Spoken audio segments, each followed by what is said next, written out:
shigo shi ma wannan zaure ko cikakken suna. Assalamu alaikum, sunana Sa'id Ahmad Idris, ina zaune a unguwar Yankaba.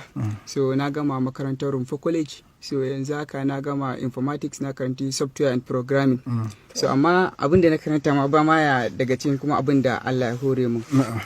So na haɗa abubuwa da yawa kamar gidan rediyo, gidan TV da dai sauransu. A yanzu haka tunanin da na yi tun kusan 2018 na ga babban matsalan da ya fi damun Najeriya shine kidnapping da yanayin Boko Haram da dai sauran manyan taɓarɓarewa hakan tsaro. Yawwa. So sai na tunanin ta zan iya taimakawa jami'an tsaro wurin wannan abin. Shi na kirkiri wani jirgi. Yawwa, shi na kirkiri wani jirgi wanda zai iya yin wannan aikin, sannan kuma duk inda ya je zai katse network, ba wanda ya isa ya communicating, sannan kuma duk wanda aka katse mai network din shi, wannan jirgin yana sakin wannan network din zai dauki gaba ɗaya lambobin wanda suke wurin gaba ɗaya zai tura. Amma jirgin sama ne ko na ƙasa ko kuma na ruwa? Jirgin sama ne. So kuma ba zai taba zama babu caji ba, saboda lokacin da yake tafiya yake tashi akwai karamin moto a ƙasa wanda in yana juyawa yana producing current, sannan kuma sa diode a kafa ɗaya kan batir yanda wutan ba ta dawo ba, yake saving maka wannan wutan. Sannan kuma cajin yana nan, shi kuma yana ci gaba da aiki. Sannan kuma akwai high speed camera wanda yake ɗaukan hoton wurin yana turowa. Sannan kuma shi jirgin ba akan radio signal yake ba, saboda duk wani abu da yake kan radio signal ya katse shi, bai sai ya aiki ba. So inda aka ce an bar shi akan radio signal ba ka isa kai controlling wannan jirgin ba, sai muka mai da shi kuma kan satellite. Da akwai wani device da sojoji suke amfani da shi wanda ban faɗi sunan shi ba, wanda akan shi akan wannan satellite din ake aiki, wanda ita ba akan radio signal yake ba. So wannan kaɗan kenan daga cikin wasu abubuwan. So alhamdulillah kuma na yi participating abubuwa da yawa tun daga kan wajen 2011 har zuwa 2020 din nan. Alhamdulillah tun 2011 na ɗauki ta biyu, ta ɗaya 2020 din nan ma na ta ɗaya a Kano harkan kere-kere. Abubuwan da kake kera daban-daban ne? To bayan shi jirgin akwai wasu misalan abubuwan da ka ƙara kera misali? Na musamman ma'aikatan gidan rediyo na duba na ga zaka ga wani lokaci in za a yi labarai wanda za a yi shi kai tsaye, za ga sai dai a kira waya kamar wanda muke yanzu. Yawwa, sai dai a misali kamar in za a wani wurin kadara ko wani abu ya fara ko za a hawa ko wani abin, akwai mota da ake kiranta Obiban wanda zaka ga Gen TV suna da ita, Gen rediyo ba su da ita, amma sauran kasashen suna da ita. Sai na tunanin me yasa ba su da ita. Sannan kuma ka ga wani lokaci in za a wannan program din a ƙasa za a haɗa abin, in kamar taron siyasa ne, in 'yan sanda suka koro 'yan bangan nan sai a joganin kuna sai a rasa problem din daga ina ne. So na yi kokari na haɗa wannan motar tun kusan 2017 kenan. 2017. Na yi wireless akan gidan rediyo na 87.5 FM. Ina da gidan rediyo na. Yana aiki kuma? Yana aiki. Hada frequency kama? Wannan frequency na ne. A wani register.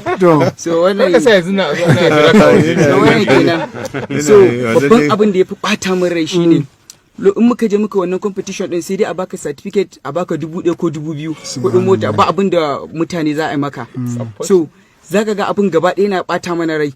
So na zo kuma ina buƙatar ina son in tashi jirgi na a 'yan kwanakin 'yan watanni da suka wuce. Ka harba shi sama? Ina son in tashe shi in gwada musu fahimci dai me nake yi, abin da nake yawwa.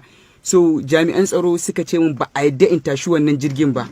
Ba a sai sararin sa ba a yadda in tashi wannan jirgin ba. Sai na ce musu ai duk wani abu da zai katse ne to ko wani abu na cire shi, kawai ina son in tashi jirgin. Aka ce a kai in sake in tashi wannan jirgin. So ne tsaya ne tunani, abin ya bata min rai sosai. Ina ta tunanin to wace hanya ma zan bi in tsaya in wannan abin. So kawai na tafi NCC. Su ma da na je NCC aka hana ni shiga. Kuma a lokacin ma gaya musu da abin da ka je ba kuma? Na faɗa musu komai, na je da diagram da komai duk wani abu da zai tabbatar da cewa na yi abin nan, aka hana ni shiga. So a lokacin na rasa ma abin da yake ma wannan, dan a lokacin gaskiya na so in katse musu network din su. Sai aka babban shawara abokaina daga baya ake cewa ai bai kamata ne wannan abun ba a wannan lokacin. So daga haka dai na sa da abin da kaje neman shiga wuri a lokacin, saboda jami'an tsaron da suka hana ni shiga abin ban ji daɗi ba, saboda ni na gani ne na zo ne saboda in taimaka wa ƙasata, kuma ya za a ita ƙasata kuma ba ta buƙatar wannan abin, kuma a lokacin da ake buƙatar wannan abin. So kawai daga nan kuma again sai na tashi na tafi human right.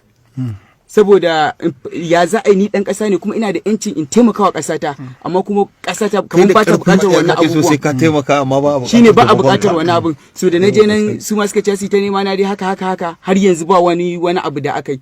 To wannan abin shine babban abin. Gaskiya muna kira da gwamnati da su zo su duba wannan abin, saboda a lokacin duk wani injiniya ko kuma wasu yan baiwa da Allah yi tunanin su kawai ya za a yi su taimaka, me yake damun kasar su kuma ta ya za a yi su taimaka musu. Ya kamata a ce a ringa dubawa da mu duk wani abu da yake damun mu. Misali mu abin da yake damun mu shine abin da yake damun al'umma, saboda duk lokacin da ka tashi zaka yi wani abu tunaninka menene ke damun al'umma, ta ya zaka kawo sauki akan abin, gaba ɗaya shine abubuwan mu. Amma ban katse ka ba, yanzu me kuke bukata wata al'umma, wani yana jin ku walau dai gwamnati ko kuma ɗaiɗaikun al'umma, me kuke bukata abin da kuke so? So kamar su ɗaiɗaikun al'umma da su gwamnati, su wasu suna ganin kamar abin ai ba zai yi ba, muna faɗa abin ana ganin shi kamar tatsuniya. Muna buƙatar duk wanda yake kokonto akan wani abu da muka faɗa a kira mu, a gayyace mu zo mu tabbatar da wannan abin da muka yi. Duk inda muka zo muka tabbatar da wannan abin mutum ya gani shi kuma sai alƙawarin da zai yi akan wannan din da zai. In gwamnati ce kuma fa yanzu. Wato to bari idan mai cibin ina zaton abin da yake so ya faɗa wanda mun sha faɗa al'amarin nan. Shi dan baiwa idan abin ya ci ransa kuma yana da abin da zai yi ya zama kuma a ganshi kuma ya zama gaske kuma ya taimaki al'ummarsa, idan fa ya kai wani mataki juya al'amarin nan yake ya koma kuma negative, maimakon da yana kallon shi a bangaren da zai taimaki kansa ya taimaki al'umma, to sai kuma ya koma kuma ya fara kuma illata al'ummar. Wa'insu suka gane, musamman wasu suka gane cewa yana da wannan baiwar, to sai su ja shi a jiki su yi masa abin da suke so, ko dai ya zama wata ƙasar ta ganshi ta ɗauke shi ya ringa yi mana abin da mu kuma za mu tarkata gaba ɗaya kuɗin ƙasar mu ma muna siyan wannan abubuwan, bayan kuma ɗan ƙasar mu ne ya kirkiro wannan abun. Gashi yanzu yana cewa zai iya katse network ɗin gidan rediyo ko wannan. Sai dai shi ya je can ya je ya ringa musu abubuwan da mu kuma za mu ringa zuwa muna sai da fetur, muna sai da kaza da kaza, muna zuwa muna siyo muna kawo kasan mu. Yan awakin ka duka tattara ka sayar. Ko kuma ya zama wasu mutane wanda ba su da kirki su ja shi a jiki ya ringa yi musu abubuwan da zai ringa illata al'umma, sai na illata kasarsa. So ya kamata a kalli al'amarin nan. To amma misali yanzu baya ga wannan jirgin da ka kirkira da kuma sauran gidan rediyo ma da kace kana da shi, akwai wani abu yanzu da kake kokarin samarwa, wataƙila kake ƙara buƙatar tallafi daga ɓangarori ko kuma kake ƙara buƙatar wani abu domin ka samar da shi? Gaskiya akwai wani karamin jirgi drone wanda kamar na kawo ofis lokacin gugan shi, kuma na kai wa lokacin tsohon sarki tsohon bici yanzu kuma sarkin Kano, na kai mai jirgin kuma shi ma ya gan shi ya yaba da wannan fasaha, saboda na tashi jirgin a fadarsa. Karamin drone ne wanda yan jarida sukan yi amfani da shi ya dau bidiyo haka, dan karami ne amma kuma na yi shi dan mitsitsi wanda bai fi ka dunkule shi a hannunka ba wanda zai san menene shi, ma jami'an tsaro su iya amfani da shi. So na yi wannan jirgin shi kuma ni ma again ni na haɗa software shi wanda nake controlling jirgin. So shi ma wannan na yi, sannan na yi irin over haka waya wadda ta jami'an tsaro ita ma na yi. Duk dai abubuwa na yi abubuwa da yawa wanda wasu ma ni kaina yanzu haka na manta abubuwan. To ina ga lalle yau ofishin namu cike yake da yan baiwa abubuwan ni kaina mun yaban mamaki. Misali yanzu ai muna da NIDDA wanda ita hukuma ce wadda take lura da dukkan irin wayannan abubuwan da suka shafi fasaha gaba daya cikin al'amuran ƙasa baki daya. Kuma akwai tallafin da suke bayarwa. Ban sani ba ko watakila a cikin bayananka ka tuntuɓi NIDDA ko kuma watakila kun yi haɗu da wani wanda ya maka wata magana akan wani gudunmawa wannan bangaren yake samarwa? A gaskiya ban taɓa samu ba.